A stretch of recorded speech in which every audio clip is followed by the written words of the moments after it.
What's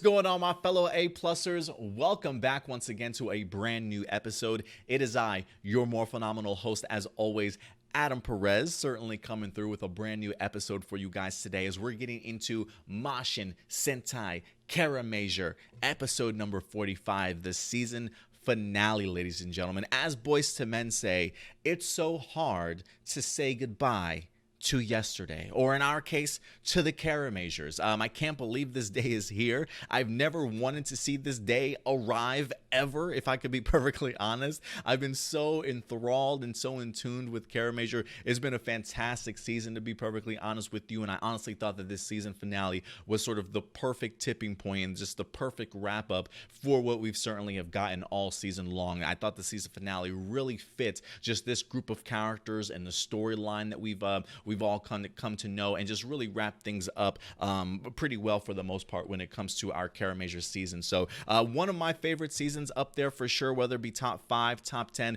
All I know is when I look back on Kiramager, I'm going to have some of the fondest memories. It just has a fantastic way of just tapping all your feels, punching you in different type of moods. I mean, just the fun that I had, the levels of encouragement, the enthusiasm. I mean, never really truly taking itself too seriously, despite some of the really good drama that it's certainly managed to manifest in itself. But also just some really fantastic characters overall. I mean, this has just been honestly probably one of my most fun seasons of Super Sentai to certainly watch. And so thank you very much, Toei, and to the cast and crew for all the hard work and just honestly the craziness that we've had with the pandemic. The fact that this cast and crew pulled off this season so incredibly well, you got to give them just a round of applause. Just just out of everything that they struggled with, one of their own catching COVID and stuff like that, and still coming back to just smash it in Kiramagers. Just unbelievable stuff, and this will always be a season I definitely remember. Now, when it comes to the season finale, while I wasn't necessarily, it didn't blow me away, right? Like, it didn't overly exceed my sort of expectations, if you will. I still really enjoyed this episode, and I thought this was a fitting episode, to say the least, to go ahead and round this out. But guys, let's go ahead and get into this episode this week. Episode number 45, here to give you the review and discussion. And always remember, guys, at the end of the day, though, while these are my A+ opinions, I always want to go ahead and know yours. So let me know yours in the live chat or the comment section box below if you wind up watching this after it streams. So this episode actually kicks us off right where we left off at the end of 44. Our team ready to go ahead and tackle Emperor Yodon, who has fully formed himself back in the city here, but they really have no idea on how to stop this guy, and with the exception of his weak point, which is his head, which they're fully aware of. But unfortunately for them, he definitely has his mask on, and his mask is rather indestructible. They cannot break it. So we do see our Kiramagers trying to ponder and plot, how do we win exactly? So I love the fact that we get really the tidbit of information that we need from Kirantula to go ahead and pull this off successfully. And he pretty much mentions the idea that the only way you can defeat him is by taking off his mask. The only way he'll take his mask off is if he thinks you're dead, so that he can take it off and then devour you. And upon saying that, good old Juro comes up with a little insparkalization, and he's got a plan. Not only does he have a plan, but him and Tommy Tomo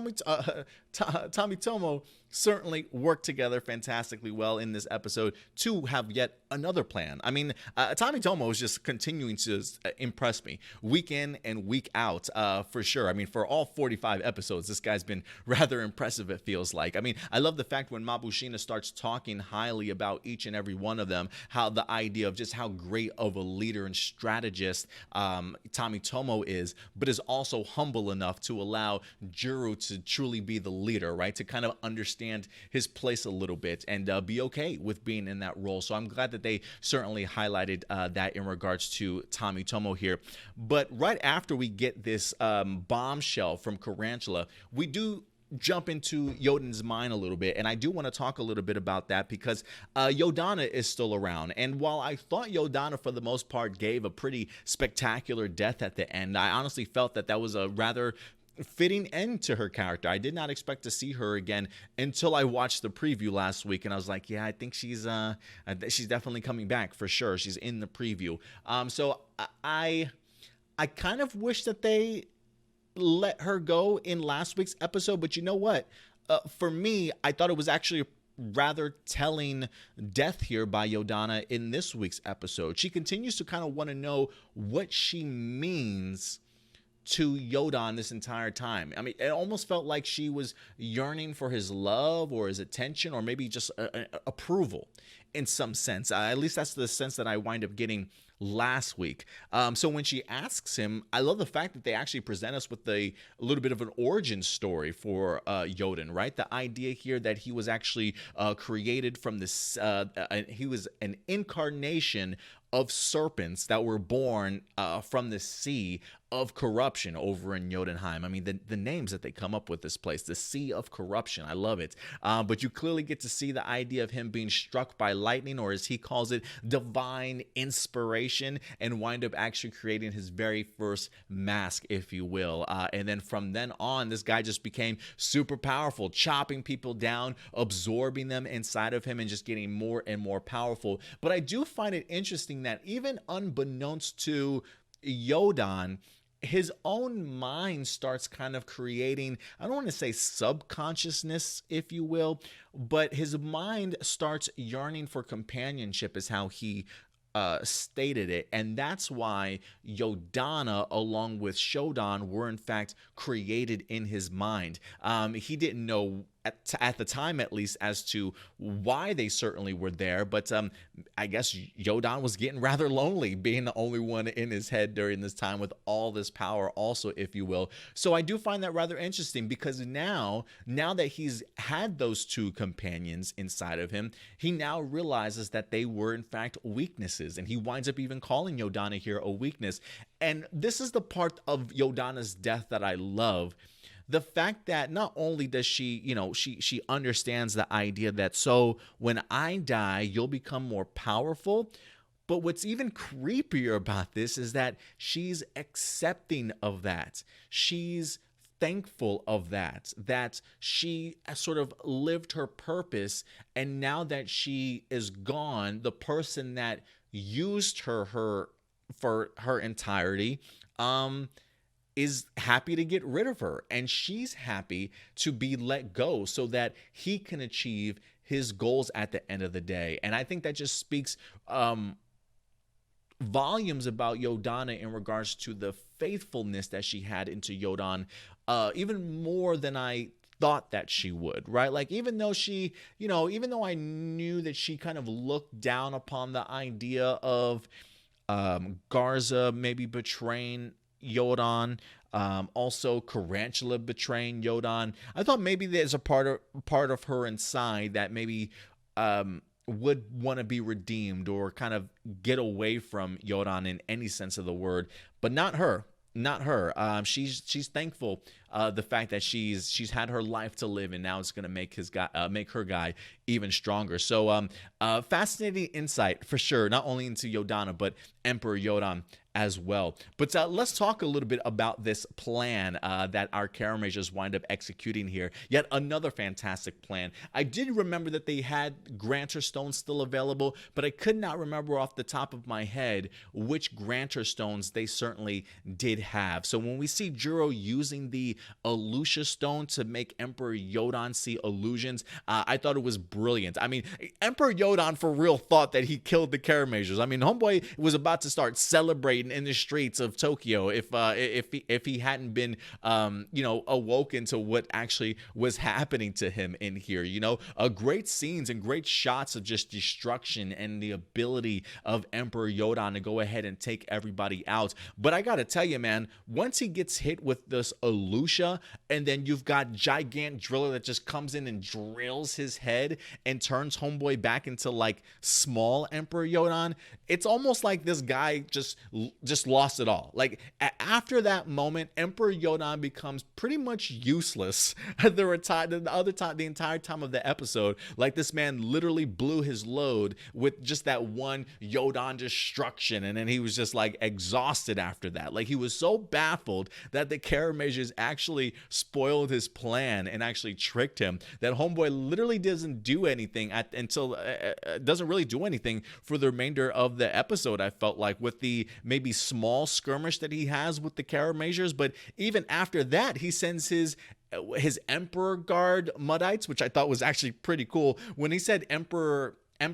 Guard Muddies, or whatever they call them, I immediately for some reason thought to myself, Star Wars, like the Emperor's royal guards, the guys that are all in like all red, and they usually have their staffs and stuff like that. I mean, you've seen them in the Star Wars world, the Imperial Guards. That's who came to mind. Not quite as cool looking in the Kiramager episode, but that's the first thing that came to mind when he said the Emperor's Guard. So I thought that was pretty cool, that they definitely seemed those Muddies definitely seemed a little bit more powerful, for sure, in a sense of having to protect their homeboy. But I just thought it was pretty interesting. Again, another great plan by Tommy Tomo in here. Use the Illusia Stone, have him see illusions, bring him back down to size, if you will, and then use the last Grantor Stone, a Destructor one, to go ahead and have that final blow, if you will. They did use more camera work in here, great camera work, I should say, for that final battle with our Kiramagers facing off against the Emperor Guard Muddites. I still don't know how they shoot those shots. And the reason why I say that is, sometimes I always think, like, is it a drone that's going up and under them, or whatever the case may be? Sometimes it feels like it's a handheld camera, right? There's even a scene where it feels like it's a drone, and then Shiguru like just grabs it and he does this roll in here, and then he lets it go, and the camera just continues to move all around, and then it even lifts back up in the air like a wide shot, like it's on a crane or something. And I'm thinking, how is this camera work even possible? Like, is this almost like, it feels very one shot? I don't know if this is several shots just edited so beautifully that I'm just not catching it, but I don't know how they're filming these. But I would love to be on the set of Super Sentai to kind of see how they're filming these specific fighting sequences, where it seems like they're going above and under all in one shot and through everybody. It's just amazing every time that I see it, to be perfectly honest with you. I love the roll call in here this week too. The idea that they really stepped away from the special effects aspect of things, and they really want to showcase you the entire cast in their Kiramager outfits, and I really enjoyed that here this week. First and foremost, though, Mabushina as the team's hype man. I thought it was great. The fact that she confronts Yodon and then presents him to the Kiramager team as they all walking in slow motion and stuff with their helmets off, and then just kind of get the opportunity to see them do their roll call and their stances and things like that. Really fantastic, man. I was so thrilled to kind of see them, because it just really pulls at their emotion. You can see the determination in their eyes too, and it's a little special because it's the season finale, and this is the last time you're really going to see this cast in this costume. So really impactful stuff, honestly.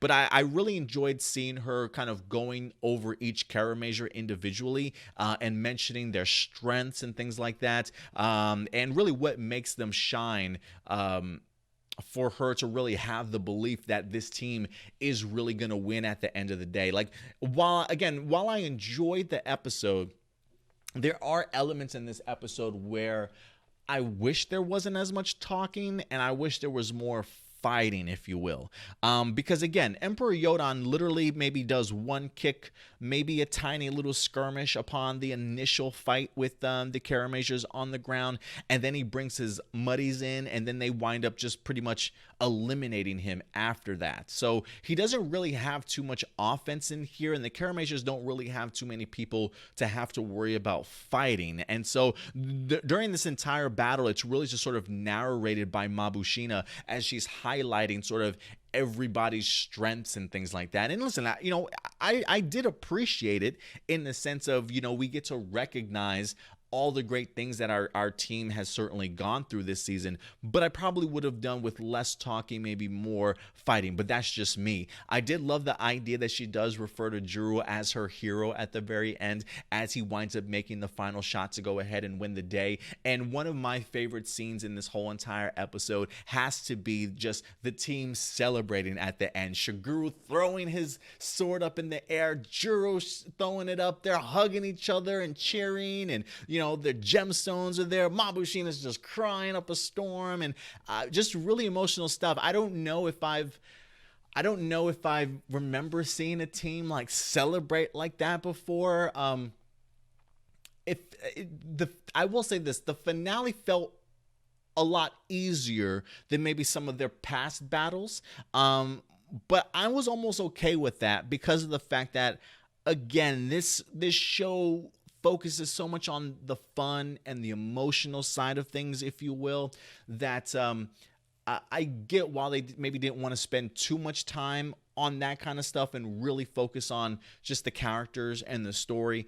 And for that, I could definitely get on board with for sure. But I just really thought that the finale and seeing everybody, just exuberant and thrilled and happy, and just I just love seeing them achieve their goal, and be thrilled with themselves that they've overcome this and have actually won. And so I don't know, it was just really moving to me, and I love seeing this team just celebrate their victory after a fantastic season, honestly.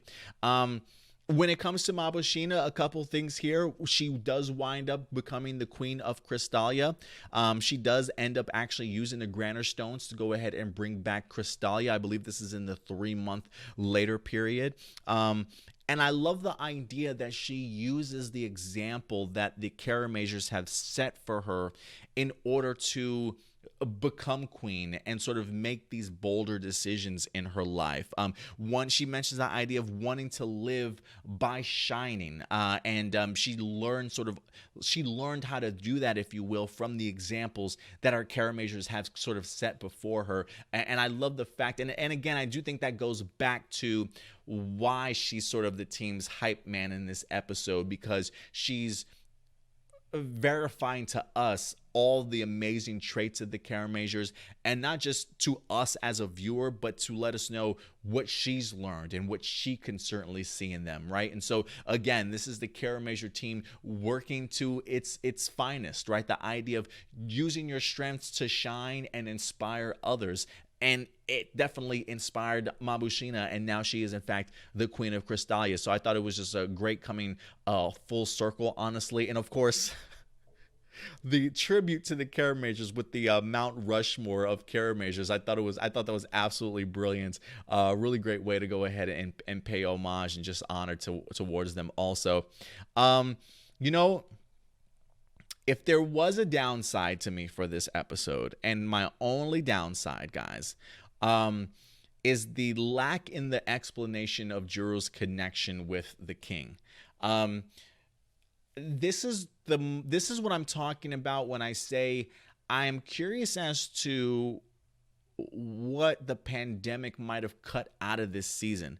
I am wondering if we had 2, 3, 4 more episodes, if the writers would have taken time to have actually made sort of a logical storyline connection, if you will.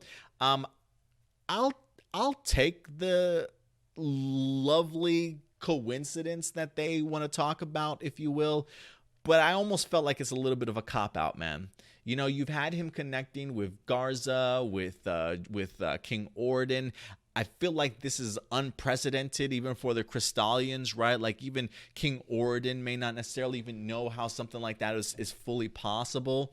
So I feel like since this is the first time that something like this has kind of happened, I feel like there should be sort of a little bit of an explanation instead of the idea of, well, you just accidentally, your imagination just was so powerful, it just accidentally tapped into another world and you got connected with this guy.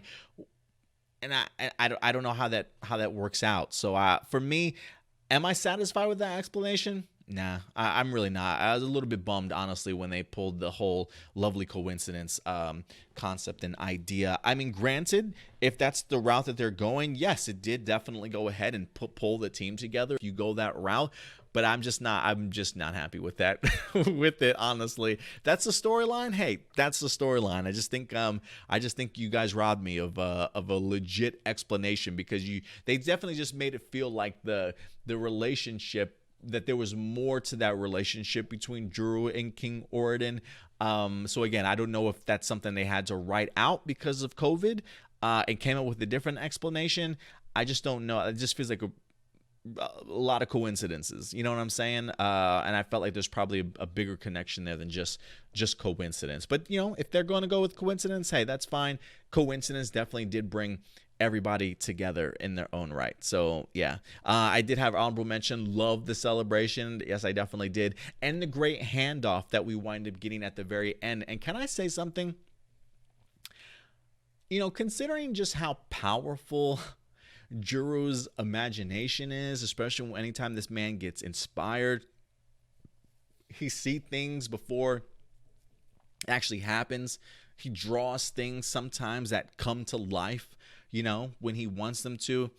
The fact that at the end of this episode, Zenkaiger team shows up in his book, does that mean Juro technically created the Zenkaigers himself? I mean, granted, we have seen him use his book to create, but we have also seen Juro draw things that he's simply just seen in his head, right? That he doesn't create, but he's connected to, very much to, again, the lovely coincidence and randomly connecting to another world. Like, even Tommy Tomo's like, who are those people? Did you just connect to another world? So maybe that is the case. Maybe that is the case. Maybe he got something in his dreams, something that he was super inspired by, and he drew it down. And, it's because maybe he saw into the future. He saw the next Super Sentai team that was coming before him to go ahead and carry on this shining, if you will. Or maybe Juro somehow created the Zenkaiger in that world, in that universe. Theories. Let's go.